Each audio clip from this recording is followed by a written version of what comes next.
أعوذ بالله من الشيطان الرجيم. بسم الله الرحمن الرحيم. ومن لم يستطع منكم طولا أن ينكح المحصنات المؤمنات فمما ملكت أيمانكم من فتياتكم المؤمنات والله أعلم بإيمانكم بعضكم من بعض فانكحوهن بإذن أهلهن وآتوهن أجورهن بالمعروف محصنات غير مسافحات ولا متخذات أخدان فإذا أحصن فإن أتين بفاحشة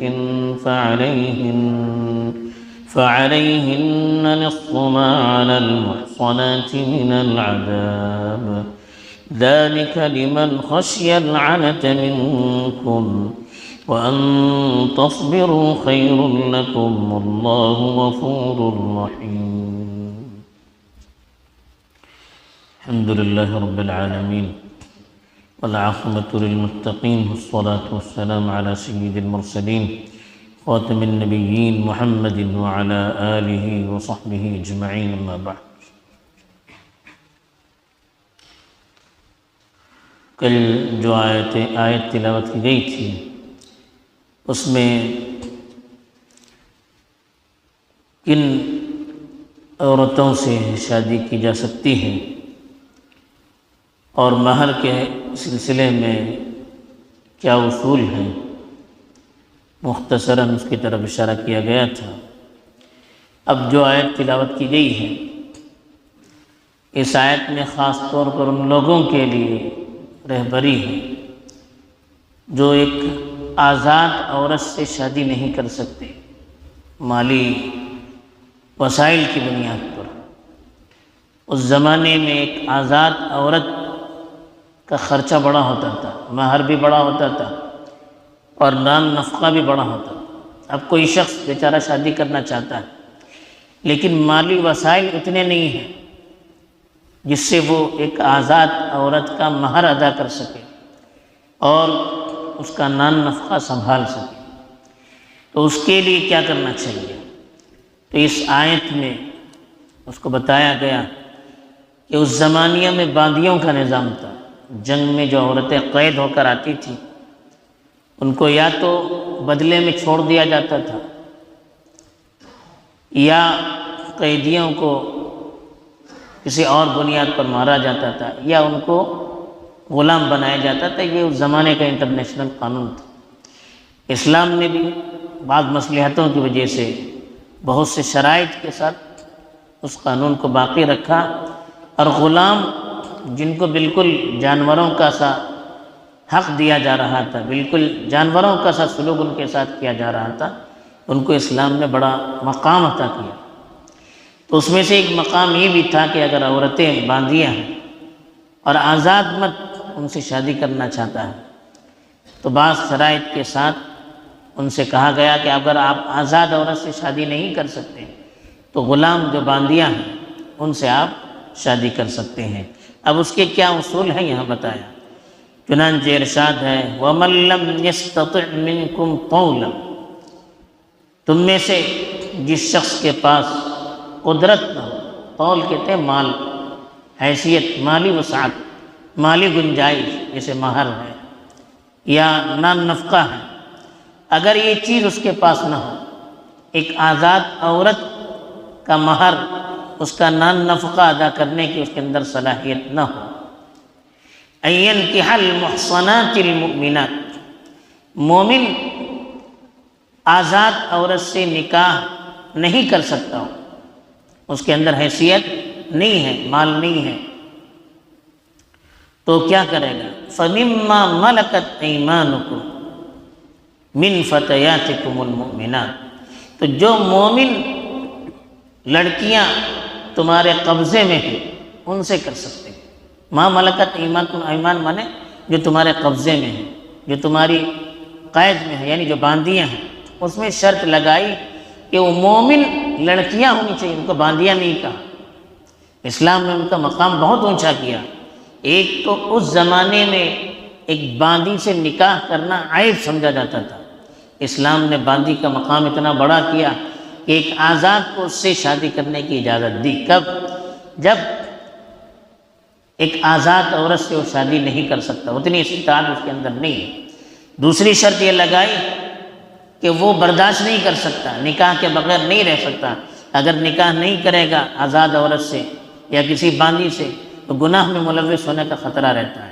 اور تیسری شرط یہ لگائی کہ جن باندیوں سے وہ نکاح کرنا چاہتا ہے ان باندیوں کا مومن ہونا ضروری ہے، اگر وہ مومن نہیں ہے تو ان کے ساتھ شادی نہیں کر سکتے۔ تو اسی لیے کہا من فتیاتکم المؤمنات، ان تمہاری لڑکیوں سے تم نکاح کر سکتے ہو جو مومن ہیں، یعنی جو تمہاری باندیاں ہیں ان سے تم نکاح کر سکتے ہو۔ پھر اللہ نے بتایا کہ اللہ کے نزدیک تو اصل معیار ایمان کا ہے، چاہے وہ آزاد ہو یا غلام ہو، ایمان جس کا بڑا ہے اللہ کے نزدیک اس کا مقام بڑا ہے۔ کیونکہ جاہلیت میں باندیوں کو بالکل نیچے سمجھا جاتا، حقیر سمجھا جاتا تھا، ان سے نکاح کرنے کا تصور نہیں تھا۔ تو جب اسلام نے اس سے نکاح کی اجازت دی تو ممکن ہے بعض لوگوں کے دل میں یہ خیال آتا ہو کہ ان باندیوں سے ہم کیا نکاح کریں جن کی حیثیت کچھ نہیں ہے۔ تو اللہ نے یہاں بتایا کہ اصل مسئلہ تو ایمان کا ہے، ایمان کس کا زیادہ ہے یہ کوئی نہیں بتا سکتا۔ بعض مرتبہ غلام اور باندیاں وہ اپنے ایمان کے اعتبار سے آزاد سے بھی بہت بڑے ہوئے ہوتے ہیں۔ چنانچہ اسلام میں غلاموں میں بھی بڑے بڑے محدثین، بڑے بڑے علماء اور بڑے بڑے مصلحین وزراء پیدا ہوئے۔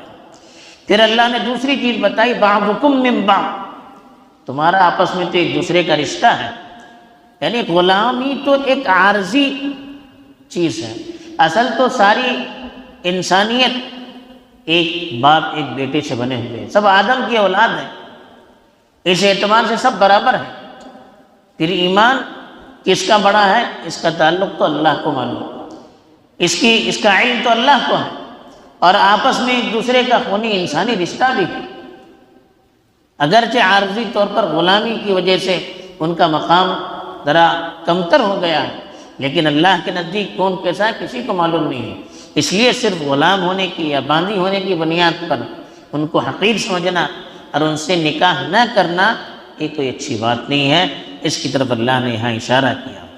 پھر چوتھی بات جو بتائی فَانْكِحُوهُنَّ بِإِذْنِ أَهْلِهِنَّ، باندی سے بھی نکاح کرو، ان سے نکاح کرو تو ان کے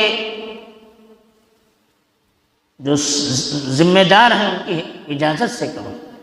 باندی کا بھی مقام اتنا بڑا ہو گیا کہ ان سے منمانی نکاح نہیں کر سکتا، ان کے جو مالک ہیں جن کی پرورش میں وہ رہتی ہیں ان کی اجازت سے نکاح ہونا چاہیے، جیسے ایک شریف عورت کا ہوتا ہے، آزاد عورت کا ہوتا ہے۔ پھر پانچویں بات بتائے وَآتُوهُنَّ أُجُورَهُنَّ بِالْمَعْرُوفِ، ان کا مہر بھلے طریقے پر ان کو دینا ہے، جتنا مہر ہو۔ اجور اجر کو کہتے ہیں، مہر یعنی باندی سے بھی شادی کرنی ہے تو ایسے ہی نہیں بلکہ جیسے ایک آزاد کو آپ مہر دیتے ہیں باندی کو بھی مہر دینا ہے، بھلے ذرا کم ہو لیکن ان کا مہر ان کو دینا ہے۔ لیکن چونکہ باندی کا اصل اختیار اس کے مالک کے ہاتھ میں رہتا ہے تو اس مہر کا حقدار اس کا مالک ہوگا۔ معروف کہا کہ اچھے انداز میں دینا ہے، حقیر سمجھ کر ٹال مٹول کر کے یا کسی غلط رویے سے ان کو نہیں دینا چاہیے۔ پھر ایک چیز اور بھی بتائی کہ ان باندیوں سے نکاح کرنا ہے تو شرط یہ ہے کہ وہ باندیاں پاک دامنی حاصل کرنا چاہیں۔ اس زمانے میں جو باندیاں ہوتی تھی عام طور پر ان کی حفاظت، ان کی عزت محفوظ نہیں رہتی تھی، وہ بدکاری میں ملوث ہوتی تھی، زنا میں ملوث ہوتی تھی۔ تو اللہ نے فرمایا کہ محصنات، وہ باندیاں جن سے آپ نکاح کر رہے ہوں وہ پاک دامنی اختیار کرنے والی ہیں، آپ کے نکاح میں آنے کے بعد آپ ہی کے ساتھ رہیں، دوسروں کے ساتھ پھر اپنے تعلقات قائم نہ کریں۔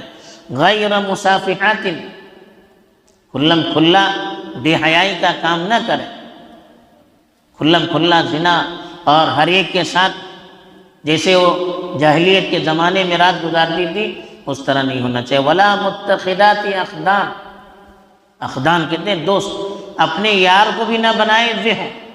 دو طرح کی عورتیں ہوتی تھی، ایک تو سب کے ساتھ جاتی تھی کلم کلا، ایک چھپکے سے اپنے کسی کو دوست بناتی تھی، ان کے ساتھ رہتی تھی۔ کہا کہ یہ نہیں ہونا چاہیے، پھر نکاح ہونے کے بعد وہ پاک دامن ہو، اپنے شوہر کے ساتھ خاص ہو، نہ کلم کلا عمومیت کے ساتھ کسی سے اپنے تعلقات قائم کریں، یا چھپکے چھپکے کسی دوست سے اپنی یاری اختیار کیے ہوئے ہوں، جو جاہلیت میں کرتی تھی، اب وہ ان کا معمول نہیں ہونا چاہیے۔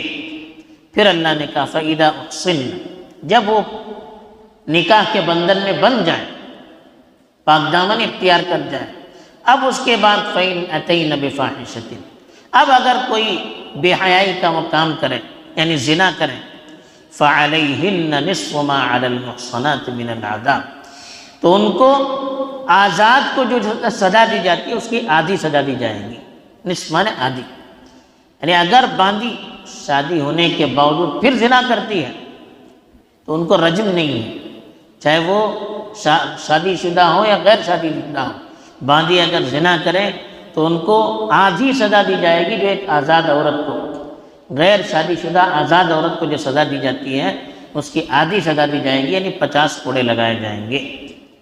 پھر اللہ نے کہا ذالک، یہ اجازت اللہ نے کیوں دی آزاد مردوں کے لیے؟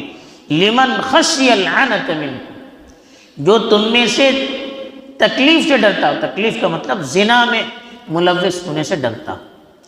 تو یہ شرط بتائی، ایک آزاد عورت ایک باندھی سے شادی اسی وقت کر سکتا ہے جب آزاد عورت سے شادی کرنے کی اس کے اندر طاقت نہ ہو، مالی وسائل نہ ہو، اور دوسرے وہ باندھی مسلمان ہو، اور تیسرے اس اگر باندھی سے بھی وہ شادی نہیں کرے گا تو پھر زنا میں پڑنے کا خطرہ ہو، برداشت سے نہیں ہوتا، تو ایسی آخری حالت میں اس کو شادی کرنے کی اجازت دی گئی۔ پھر اللہ نے کہا وَأَن تَصْبِرُوا خَيْرٌ لَكُمْ، اگر تم باندھی سے شادی نہ کر کے اپنے اوپر کنٹرول کر کے صبر کرو، یہ تمہارے لیے بہتر ہے۔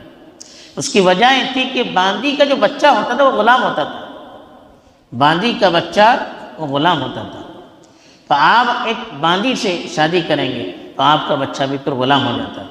دوسرے عام طور پر جو باندیاں ہوتی تھی ان کی اخلاقی حالت اچھی نہیں ہوتی تھی، اس لیے کہ وہ مال کی طرح ادھر ادھر ان کو بیچا جاتا تھا۔ تیسرے وہ محفوظ بھی نہیں رہتی تھی، عام طور پر بے حیائی میں زنا میں ملوث رہتی تھی۔ چوتھے ان معاشرے میں بھی ان کی کوئی حیثیت نہیں ہوتی تھی، اس وجہ سے ان سے شادی کرنے کے بعد ان کی اولاد کو بھی اسی نگاہ سے دیکھا جاتا تھا۔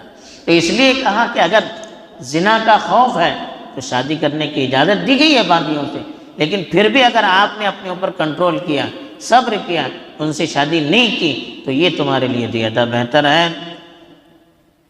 اللہ غفور الرحیم۔ پھر کہا کہ اگر کچھ کمی بیشی ہو جائے تو اللہ تعالیٰ بخشش کرنے والے اور بڑے مہربان ہیں۔ بہرحال اس آیت کے اندر تفصیل سے اللہ تعالیٰ نے باندھی سے اگر شادی کرنا ہے تو اس کے کیا اصول ہیں، کیا کنڈیشن ہے، پوری تفصیل سے بیان کیے ہیں۔ اللہ تعالیٰ ہمیں صحیح سمجھ عطا فرمائے اور اپنی شریعت کے مطابق چلنے کی توفیق دے۔